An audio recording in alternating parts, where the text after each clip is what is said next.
ஸ்ரீ காளிமாதா ஜோதிடம் பிரபல ஜோதிடர் பண்டித் மகாராஜா. தொழில், கல்வி, வியாபாரம் மற்றும் மந்திர சூனிய பிரச்சினைகளுக்கு நிரந்தர தீர்வு.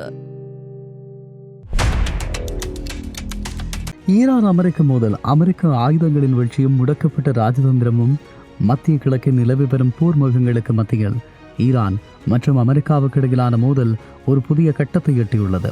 சமீபத்திய நிகழ்வுகள் அமெரிக்காவின் நவீன ஆயுத தொழில்நுட்பத்தின் மீதான நம்பகத்தன்மையை கேள்விக்குள்ளாக்கியுள்ளதோடு இரு நாடுகளுக்கும் இடையிலான அமைதி பேச்சுவார்த்தைகளில் பெரும் முட்டுக்கட்டையை ஏற்படுத்தியுள்ளது. அமெரிக்காவின் பங்கர் பிளாஸ்டர் குண்டுகள் கைப்பற்றப்பட்டது. ஈரானின் சஞ்சன் மாகாணத்தில் அமெரிக்காவுக்கு சொந்தமான ஆயிரக்கணக்கான வெடிக்காத நவீன ஆயுதங்கள் ஈரானிய படைகள் கண்டுபிடித்துள்ளதாக தெரிவிக்கப்படுகிறது. இதில் மிகவும் குறிப்பிடத்தக்கது GBU-57 மேசிவ் ஒலன்ஸ் என்று சொல்லப்பட MOP எனப்படும் பங்கர் பிளாஸ்டர் குண்டுகளாகும்.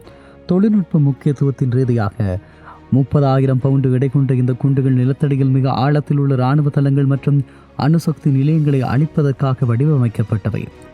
ஈரானின் புரட்சிகர காவல்படை இந்த ராஜதந்திர குண்டுகளில் 3 அளித்ததாகவும் மற்றொன்று அதன் தொழில்நுட்பத்தை ஆராய்வதற்காக பத்திரமாக மீட்டுள்ளதாகவும் கூறியுள்ளது.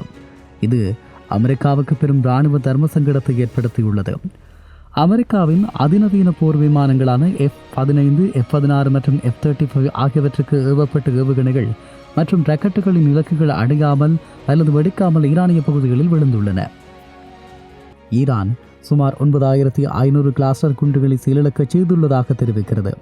மேலும் நிலத்தில் விழுந்த 52 ராக்கெட்டுகளையும் 10க்கும் மேற்பட்ட முழுமையான ஏவுகணைகளையும் ஈரான் கைப்பற்றியிருக்கிறது.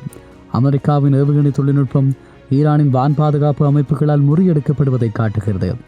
போரை நிறுத்த பாகிஸ்தான் எடுத்த முயற்சிகளுக்கு பலன் கிடைக்காத சூழல் உருவாகியுள்ளது. அமெரிக்க ஜனாதிபதி டொனால்ட் ட்ரம்ப் தனது சிறப்பு தூதர்களான ஜெரட் குஷ்னர் மற்றும் ஸ்டீவ் விகாப் ஆகியோருடன் பாகிஸ்தான் பயணத்தை திடீரென ரத்து செய்துள்ளார். பேச்சுவார்த்தைகளுக்கு தேவையான அனைத்து அதிகாரங்களும் எங்களிடமே உள்ளன. ஈரான் பலவீனமாக இருப்பதனால் நீண்ட தூரம் பயணம் செய்து அவர்களை சந்திக்க வேண்டிய அவசியமில்லை என ட்ரம்ப் தெரிவித்துள்ளார். ஈரானிய வெளியுறவு அமைச்சர் அப்பாஸ் அரச்சி அமெரிக்கா உண்மையில் அமைதியை விரும்புகிறதா என்பதில் சந்தேகம் இருப்பதாக குறிப்பிட்டுள்ளார். இதனால் ராஜதந்திர ரீதியில் நிலவிய சிறிய நம்பிக்கையும் தற்போது கேள்விக்குறியாகி இருக்கிறது. இராணுவ மோதல்களுக்கு அப்பால் 2 நாடுகளுக்கும் உளவுத்துறை ரீதியாக மோதி வருகிறது. ஈரானின் கர்மான் நகரில் நடந்த போராட்டங்களின் போது துப்பாக்கிச்சூடு நடத்திய நபர்களை ஈரான் கைது செய்தது. இவர்கள் அமெரிக்க மற்றும் ஆஸ்திரேலிய ஆதரவுடன் செயற்பட்டதாக ஈரான் குற்றம் சாட்டுகிறது.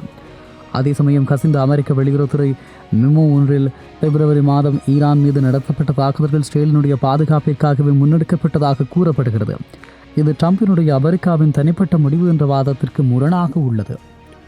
இப்படியான நிலையில் அமெரிக்காவின் நவீன ஆயுதங்கள் ஈரானால் கைப்பற்றப்பட்டிருப்பது மத்திய கிழக்கின் இராணுவ சமநிலையை மாற்றக்கூடும். தொழில்நுட்ப ரீதியாக ஈரான் இந்த ஆயுதங்களை ஆய்வு செய்து அமெரிக்காவுக்கு நீண்டகால பாதிப்புகளை ஏற்படுத்தும். அதே சமயம் பேச்சுவார்த்தைகள் ரத்து செய்யப்பட்டுள்ளதால் வரும் காலங்களில் இப்பகுதியில் மோதல் போக்கு மேலும் தீவிரமடைய வாய்ப்புள்ளது.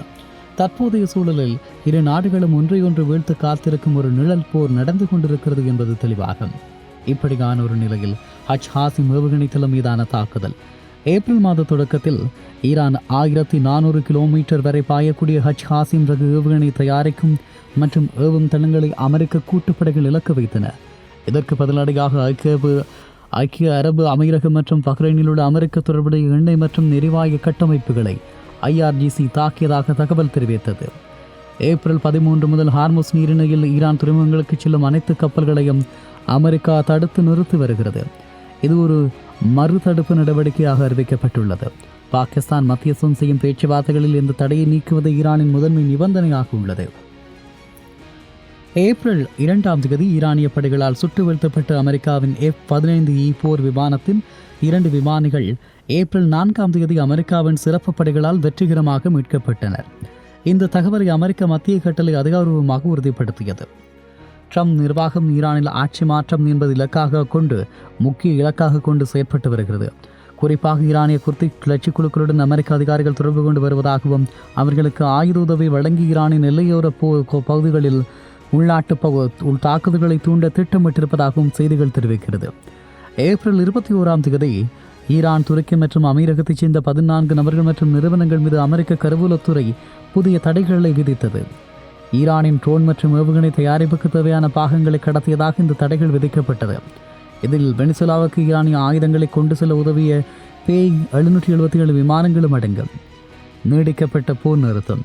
ஏப்ரல் 8 அறிவிக்கப்பட்ட 2 வார கால அவகாசம் போர் நிறுத்தத்தை ஈரானின் புதிய முன்மொழிவு வரை நீட்டிக்க அமெரிக்கா ஒப்புக்கொண்டுள்ளது.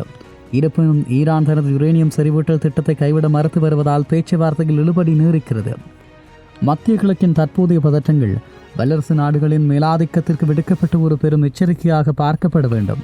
அமெரிக்காவின் அதிநவீன GBU-57 போன்ற பங்கர் பிளாஸ்டர் குண்டுகள் மற்றும் F-35 ரக போர் விமானங்கள் ஏவுகணைகளில் ஈரான் மண்ணில் செயலிழந்து கிடப்பது தொழில்நுட்ப பலம் மற்றும் போரின் வெற்றியை தீர்மானிக்கும் என்பதை உலகுக்கு உணர்த்தியுள்ளது. இது ஈரான் வான் பாதுகாப்பு மற்றும் மின்னணு போர்முறை திறன்களின் அசுர வளர்ச்சியை பறைசாற்றுகிறது என்றும் சொல்லலாம். ராஜதந்திரத்தின் தோல்வியும் விளைவுகளும்.